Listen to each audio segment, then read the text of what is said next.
sehr exakt und philosophisch fundiert. Die moderne Kommunikationstechnik wiederum durchdringt immer mehr Lebensbereiche. Was ich aufzuzeigen versuche, ist, dass diese moderne Kommunikationstechnik durch eine Abwesenheit von Leiblichkeit ganz wesentlich bestimmt ist. Und da liegt es nahe, Edith Steins philosophisches Frühwerk heranzuziehen. Denn es ist eben die Schülerin und Assistentin, die die Phänomenologie Husserls besonders hinsichtlich der Intersubjektivität ergänzt und dort explizit die Bedeutung der Leiblichkeit hervorhebt. Zunächst will ich also die wichtigsten Eckpunkte vorstellen und dabei, wie es die Schrift auch tut, auf Begriffe wie Bewusstseinsstrom, Seele, Leib, Individuum und geistige Person eingehen, um letztlich aufzeigen zu können, was unter Einfühlung wesensmäßig zu verstehen ist.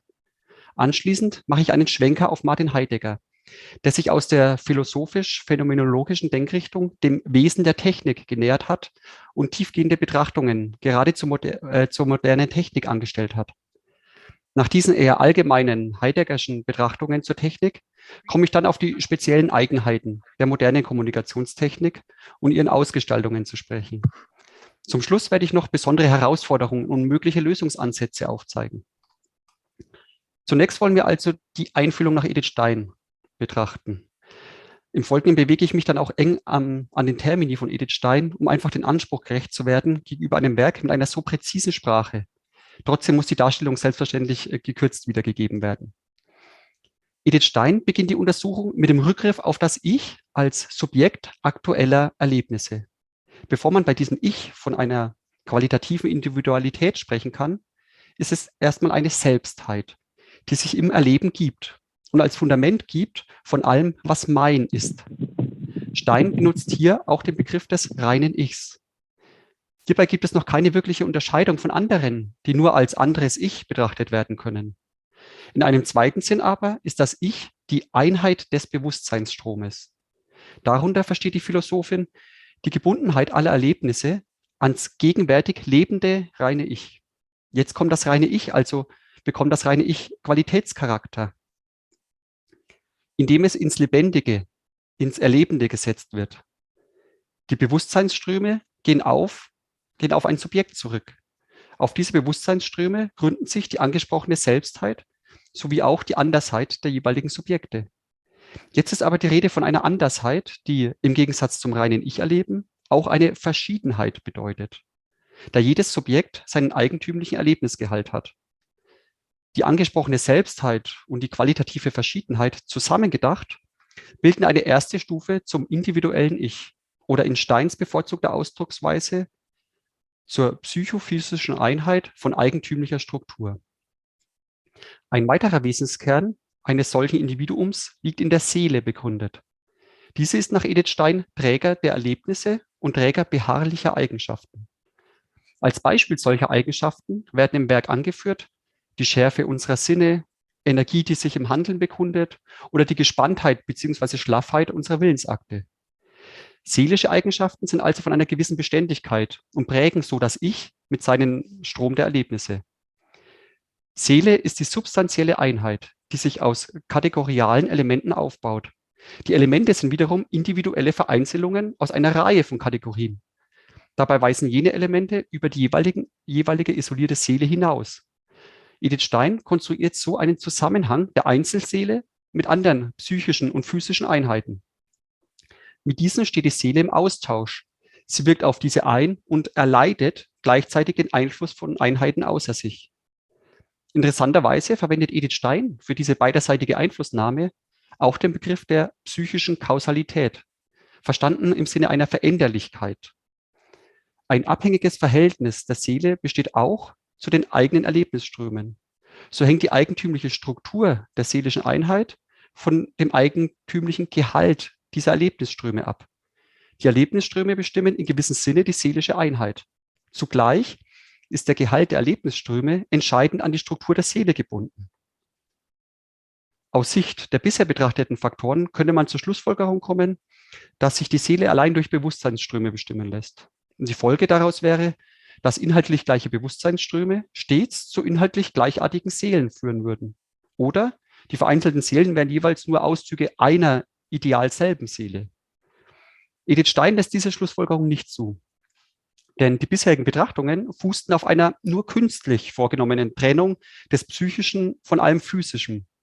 Um bis auf den Wesenskern der Seele vorzudringen und das Phänomen des Psychischen zu erfassen, genügt es aber nicht, sie isoliert von einer untrennbar verbundenen Komponente zu betrachten. Und diese Komponente ist der Leib. Seele ist nämlich immer Seele in einem Leib. Edith Stein macht in ihren Untersuchungen jetzt den Schritt vom Psychischen hin zum Psychophysischen. Um diesen Schritt mitmachen zu können, müssen wir uns zuerst verständlich machen, was sie unter Leib versteht. Hierbei hilft eine Fiktion. Angenommen, man betrachte den Körper zunächst rein isoliert von der physischen Beschaffenheit her, analog wie vorher die Seele von der psychischen Sichtweise. Dann ergeben sich zwei Eigentümlichkeiten gegenüber anderen körperlichen Dingen. Mein eigener Körper ist mir nie komplett aufklärbar durch Tast- und Sehsinn. Ich habe eine Rückseite. Und zweitens, es ist nicht möglich, mich meinem Körper räumlich zu nähern oder zu entfernen.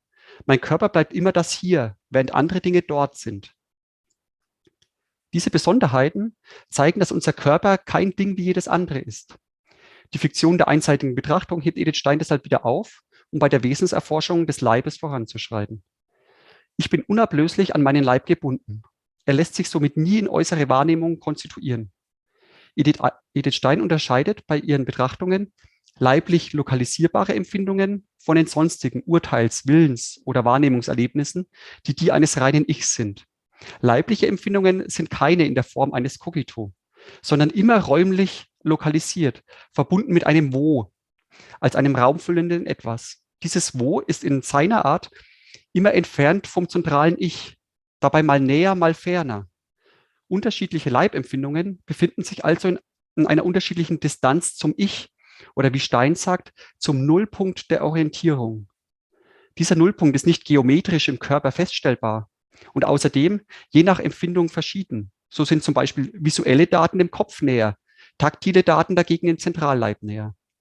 Dennoch schließen sie sich alle zusammen zu einer Einheit meines Leibes. Und die Distanzdifferenzen zwischen den Elementen des Leibes sind fundamental unterschieden von der Distanz des eigenen Leibes zu anderen Körpern. Bei Wahrnehmung von Empfindungen über den Leib kommt es zu der Besonderheit, dass erstens körperlich wahrgenommene Daten und zweitens leibliche Empfindungen verschmelzen. Edith Stein betreibt die Phänomenologie über die Sinne, wenn sie die Behauptung aufstellt, dass beispielsweise beim Betrachten eines barocken Gemäldes die Gewänder nicht nur seidenglänzend, sondern auch seidenglatt und seidenweich gesehen werden. An dem Beispiel werden den Augen sozusagen tastende Fähigkeiten zugesprochen. Stein geht von der Sichtbarkeit taktiler Qualitäten aus. Hierbei zeigt sich auch der wesentliche Unterschied zwischen einer phänomenologischen gegenüber anders gearteten Herangehensweise, beispielsweise der naturwissenschaftlichen Erklärung der Wahrnehmung. Die herausragende Rolle des Leibes für den Menschen wird auch erkennbar bei der Bewegung durch den Raum. Bewegt sich mein Leib, verändert sich auch die Außenwelt mit der Bewegung mit, indem der angesprochene Nullpunkt der Wahrnehmung wechselt. Die Bewegung des Leibes gibt sich einerseits durch das leibliche Gewahrwerden der Eigenbewegung, andererseits durch die äußere Wahrnehmung der veränderten Erscheinung der Glieder, zum Beispiel indem ich auf meine Beine sehe. Bei aller Bedeutungsschwere des Leibes ist dieser trotzdem auf ein Ich angewiesen. Der Leib konstituiert sich wesensmäßig über Empfindungen, die reelle Bestandstücke des Bewusstseins sind. Auch hierzu gibt Stein ein anschauliches Beispiel. Abgetrennte Gliedmaßen sind kein Leib mehr, sondern werden zum ichlosen Körper. Die enge Verbindung von Leib und Ich wird auch in Bezug auf Empfindungen sinnlicher Gefühle deutlich. Auch hier am besten anhand eines Beispiels veranschaulicht. Die wohlschmeckende Speise wird dort verspürt, wo die Speise geschmeckt wird. Zugleich ist die Empfindung aber auch in mir. Sie entquellt meinem Ich. Gleiches gilt für Gemeingefühle oder Stimmungen. Die Mattigkeit zum Beispiel ist in allen Gliedern spürbar. Gleichzeitig füllen sie das Ich. Sowohl jeder geistige Akt, jede Freude oder Denktätigkeit, als auch jeder körperliche Handlung. Jede Bewegung wird von der Mattigkeit durchzogen. Gefühle haben auch die Eigenart, sich leiblich auszudrücken. Das Gefühl verlangt seinem Wesen nach Ausdruck.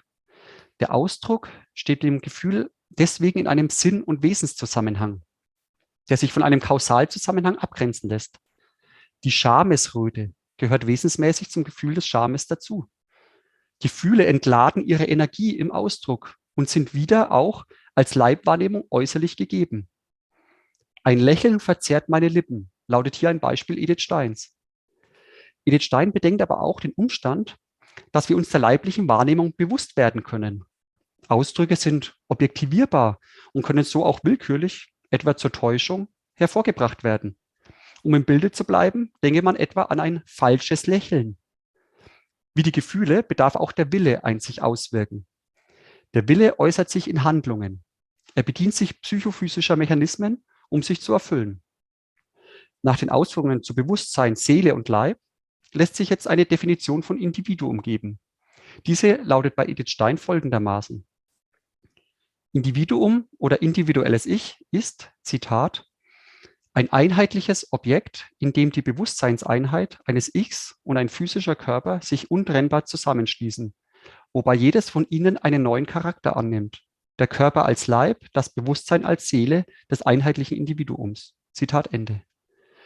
Der Körper des Individuums ist Glied der physischen Natur und steht damit in kausalen Beziehungen zu anderen physischen Objekten. Aber der Körper des Individuums ist mit seiner physischen Natur nicht gänzlich erfasst. Er ist eben auch Leib. Stein bleibt mit ihren Ausführungen nicht bei der Erkenntnis darüber, was ein Individuum ist, stehen, sondern geht weiter und behandelt den Übergang zum fremden Individuum. Bei der Betrachtung des fremden Individuums ist der Leib wieder von zentraler Bedeutung. Auch den fremden Leib nehmen wir nicht nur als rein physischen Körper wahr. Vielmehr sind die Empfindungsfelder des fremden Leibes in gewissem Sinne für mich da. Ähnlich wie beim Dinggegenstand ist der fremde Leib als Leib gesehen. Edith Stein verwendet für diese bestimmte Art der Gegebenheit den Begriff der Konoriginalität. Mit der gesehenen Seite des Raumdings, hier des Körpers eines fremden Individuums, sind die abgewandten Seiten und das Innere, Seelische, stets mitgegeben. Empfindungen des fremden Leibes sind nie originär gegeben.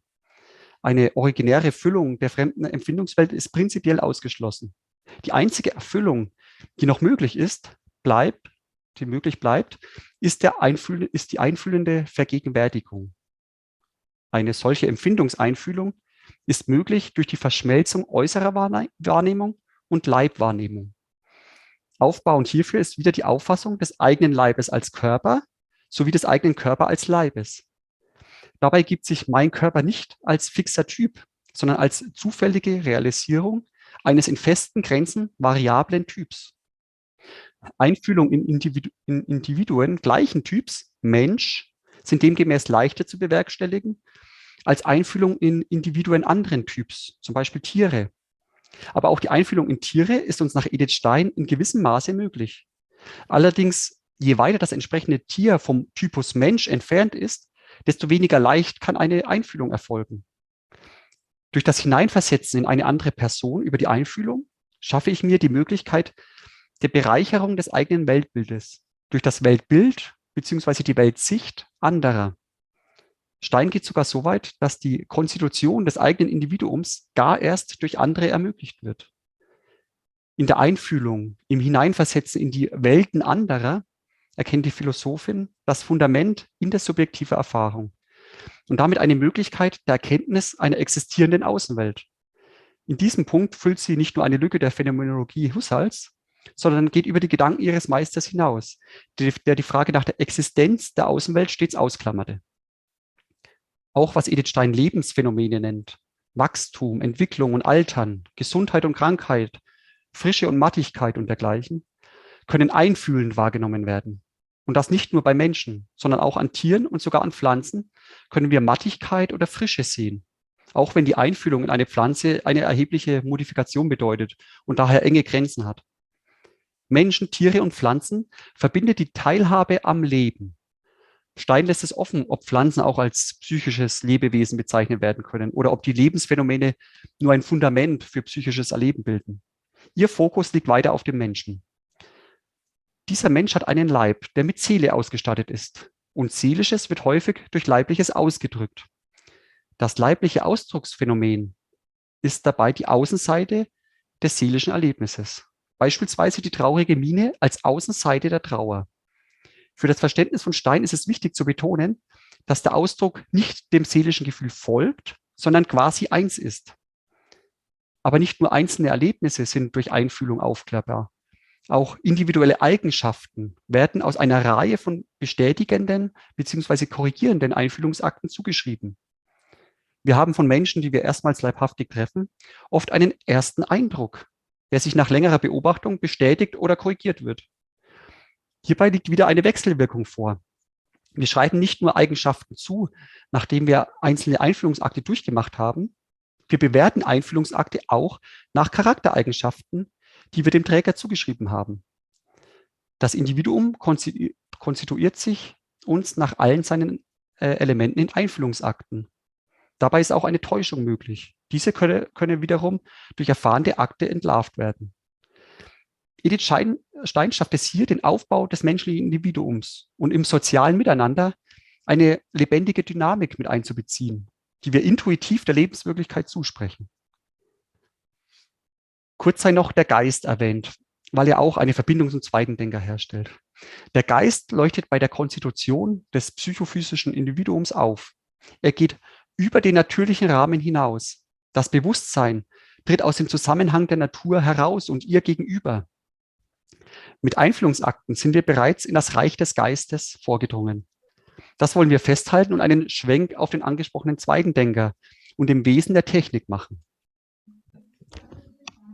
Martin Heidegger beschäftigte sich intensiv mit der modernen Technik und kommt mit seiner phänomenologischen und seiner speziellen terminologischen Manier auf das Wesen der Technik zu sprechen. Seine Ausführungen kann ich hier freilich nur in stark verdichteter Form und im Hinblick auf für unser Thema relevanten Aspekte beschränkend wiedergeben. Zum Start eignet sich ein Zitat, das eine weit verbreitete Ansicht zum Wesen der Technik ganz vehement angreift. Zitat: Am ärgsten sind wir jedoch der Technik ausgeliefert, wenn wir sie als etwas Neutrales betrachten. Denn diese Vorstellung, der man heute besonders gern huldigt, macht uns vollends blind gegen das Wesen der Technik. Zitat Ende. Das Wesen der Technik ist nach Heidegger also nichts Neutrales. Damit soll keine vielleicht negative moralisch-ethische Wertung vorgenommen sein. Heidegger betont wiederholt, dass keine Dämonisierung der Technik im Sinne hat, sondern vielmehr ging es darum, eben das Wesen der Technik offenzulegen, sowie implizit damit auch das Verhältnis von Technik zum Menschen.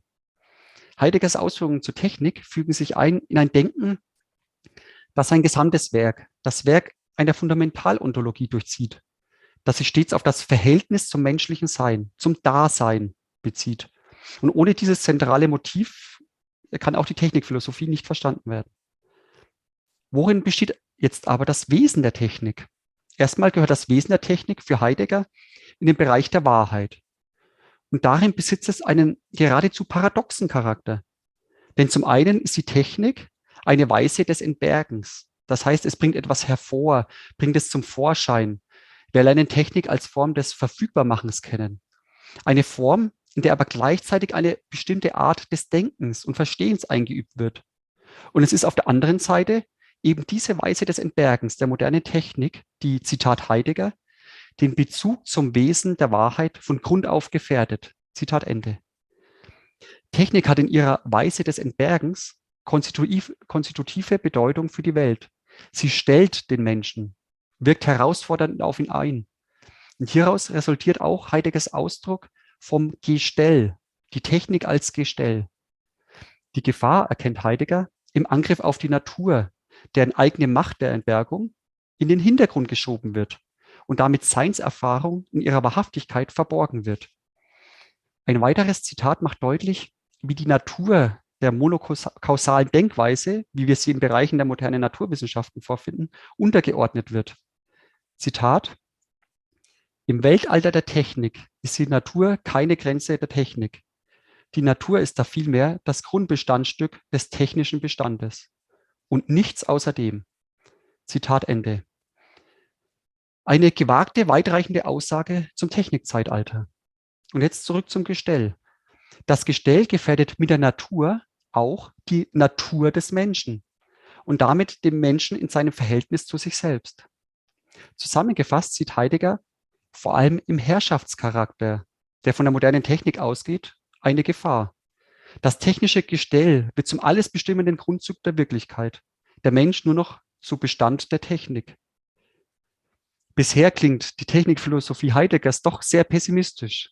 Sie bleibt es aber nicht. Denn in der Gefahr ereignet sich jäh die Kehre. Menschen haben für Heidegger in der Situation höchster Gefahr nämlich das Bewusstsein eben jener Gefahr. Dies ermögliche eine Kehre in dem Sinne, dass die Wahrheit, die durch das Gestell verstellt wird, zurückkehre. Zitat: Im Wesen der Gefahr verbirgt sich darum die Möglichkeit einer Kehre, in der die Vergessenheit des Wesens des Seins sich so wendet, dass mit dieser Kehre die Wahrheit des Wesens des Seins in das Seiende eigens einkehrt. Zitat Ende. Die Wahrheit kehrt ein als ein Blitzen, das dem Wort und der Sache nach Blicken ist. Es ereignet sich ein Blick. Im Umgang mit der modernen Technik, die aus den menschlichen Fähigkeiten entstanden ist, sind es wiederum die menschlichen Fähigkeiten, die als Problemlöser gefragt sind. Der Mensch, der über den Geist verfügt, der Mensch, der die Technik so dringlich meistern wollen muss. Und er kann sie meistern. Es geht nach Heidegger darum, Technik geistig in die Hand zu bekommen. Nun wollen wir uns die moderne Kommunikationstechnik anziehen, in Anbetracht der verbleibenden Zeit, ohne allertiefste Ausführungen. Die Ausgestaltungen moderner Kommunikationskanäle seien hier deshalb nur kurz erwähnt und deren besonderen Merkmale angerissen. Die populärsten Formen der modernen Kommunikation vollziehen sich überwiegend über entweder den Ton, hier gäbe es vor allem das Telefon, Mobil- oder Festnetz zu nennen, das nimmt mit der Zeit ab, über Text, das ist besonders häufig anzutreffen in E-Mails, SMS, WhatsApp, Twitter. Und interessant ist hier auch die Beschränkung der Anzahl der Zeichen, die teilweise gesetzt wird. Über Bild, Instagram, gepaart mit Hashtags, über Video, YouTube, TikTok oder eben so Live-Konferenzen, wie wir sie ausführen. Oder ein Mix aus alledem. Was sind jetzt die spezifischen Eigenheiten, besonders im Hinblick auf die Gedanken Edith Steins und Martin Heideggers? Wie lassen sich die Philosophie der Einfühlung und die Erkenntnisse vom Wesen der Technik fruchtbar machen, um dem Phänomen der modernen Kommunikationstechnik angemessen zu begegnen? Die moderne Kommunikationstechnik ist ihrem Grunde nach und im Vergleich zur Interaktion vis-à-vis arm an Leib und Geist. Die Leibarmut leuchtet schnell ein. Man tritt in Kontakt, ohne sich leiblich zu begegnen. Dadurch ist der nicht aufklärbare Teil, der abgewandte Teil des Körpers und auch der verborgene innere seelische Teil, der sich leiblich äußert, ist verhältnismäßig groß. Die fehlende leibliche Präsenz des anderen erschwert die Einfühlung. Interessant ist diesbezüglich auch die Häufigkeit der Verwendung von sogenannten Emojis in Textnachrichten. Dieses Phänomen kann meiner Meinung nach als Versuch verstanden werden, eine emotionale, seelische Komponente reinzubringen. Wobei klar ist, dass jegliche individuelle Differenziertheit und feine Abstufung fehlen, die im wirklichen leib-seelischen Ausdruck per se mitschwingen. Der leibliche Ausdruck bleibt eine nicht vollständig virtualisierbare Komponente. Eine gewisse Leibfremdheit, wenn nicht gar Leibfeindlichkeit, drückt sich auch im modernen Körperkult aus, dem besonders intensiv auf Social-Media-Plattformen gehuldigt wird. Bedenkt man Edith Steins Unterscheidung von Leib und Körper, kann die Selbstinszenierung, das Präsentieren und Manipulieren von perfekt gestalteten und in Szene gesetzten Körpern als Darbietung der Außenseite des Leibes und in gewissem Maße Täuschungsversuch gewertet werden. Es findet eine Verobjektivierung des Leibes zum Körper statt. Ein weiteres Spezifikum liegt in der ohne zeitliche Verzögerung stattfindenden globalen Interaktion. Das Gestell ist heute ein planetarisches, ein weltumspannendes Netz. Mit einem Mausklick ist nahezu alles und nahezu jeder erreichbar. Entfernung verliert an Bedeutung, wodurch aber auch die menschliche Nähe an Wirkungskraft zu verlieren droht. Das Gestell der Technik rückt näher an den Menschen. Aufgrund der immer dichter werdenden Form und daraus resultierenden Veränderung der Durchlässigkeit kommt Harald Seubert, Vorsitzender der Heidegger Gesellschaft, zu der Auffassung, dass die digitale Technik weniger als Gestell, sondern vielmehr schon als eine Art zweiter Haut, zweiter reaktiver Haut verstanden werden könne.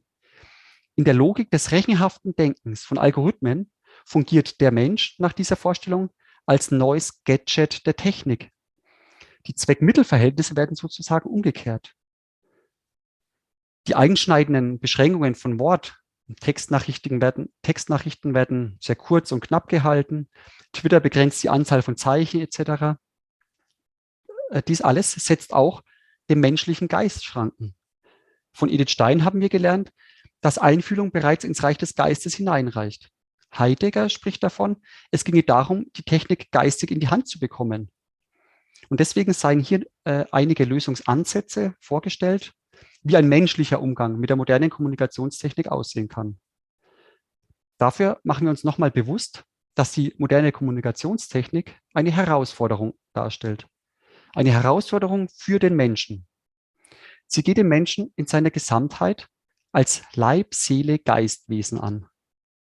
Gegenüber der verkürzten, in sich geschlossenen Logik der Digitalisierung gilt es, die menschliche, lebendige Offenheit zu stärken, Mut zur Selbstbestimmung. Medienkompetenz, um ein häufig verwendetes Schlagwort zu verwenden, sollte nicht dahingehend verstanden werden, vielleicht möglichst frühzeitig den technischen Umgang mit modernen Gerätschaften zu erlernen oder Kenntnis über möglichst alle Funktionen der neuesten, angesagtesten Applikation zu erlangen. Vielmehr gilt es, den Einfluss der modernen Kommunikationstechnik möglichst vernünftig, möglichst sinnvoll im menschlichen Leben zu ergänzen. Vielleicht bedarf es einer Einübung, um mit dem Gestell fertig zu werden. Einübung im aristotelischen Sinne verstanden als Askesis. Die sich ausbreitende Leibarmut begegnen durch körperliche, leibliche Erfahrungen. Der aus Uruguay stammende Philosoph Rafael Capurro schlägt vor, Praktiken zu entwickeln und zu kultivieren, die es ermöglichen, Konventionen, die von Computernetzwerken und durch eine rein rechnerische Künstlichkeit bestimmt sind, zu bewältigen. Und nicht, um sie zu verlassen oder ihnen unsere Verachtung zu zeigen, sondern um die Gewohnheit, vorgegebenen Regeln zu folgen, zu verlernen. Der bereits erwähnte Harald Seubert rät zur Seelenarbeit. Auch er hält sich an einen Begriff, der von den Griechen geprägt wurde. Aber wie wir gehört haben, auch für Edith Stein ganz selbstverständlich zum Menschsein dazugehört. Die Seele als einheitsstiftendes Wahrnehmungs- und Reflexionsorgan kann einen sinnvollen Kontrast bilden. Einen Kontrast zur gern beschriebenen, stets anwachsenden Beschleunigung der digitalen Welt. Bei sich bleiben. Auch um die andere Seite zu sehen und zu hören. Seubert wird in seinen Ausführungen auch sehr konkret. Wörtliches Zitat: Die Fähigkeit, in einem Gespräch zu sein, ohne auf das Display zu sehen, oder die Kritikfähigkeit zu gewinnen, einen eigenen Gedanken bis an seine Ränder und Enden zu denken und niederzuschreiben, ohne ihn zugleich durch die Netzmagien und Prothesen zu ergänzen. Zitat Ende. Die digitale Lebenswelt verlangt ein gesteigertes, reflexives Verhalten ab. Gerade im Umgang untereinander, in der Kommunikation. Die digitale Kommunikationstechnik bildet dahingehend auch Möglichkeiten in zuvor unvorstellbarem Ausmaße. Ein Schlussstatement nach Edith Stein: Über die Einfühlung schafft sich der Mensch die Möglichkeit, das eigene Weltbild zu bereichern, indem er das Weltbild bzw. die Weltsicht anderer einbezieht. Dabei darf nicht vergessen werden, der Leib ist als Medium notwendige Bedingung in der Beziehung zwischen Geist und Geist. Bei aller Gefahr, die vom digital-technischen Herrschaftscharakter ausgeht, geht es darum, sich der Seinsart des Leibes zu besinnen und sie zu verteidigen. Vielen Dank für die Aufmerksamkeit.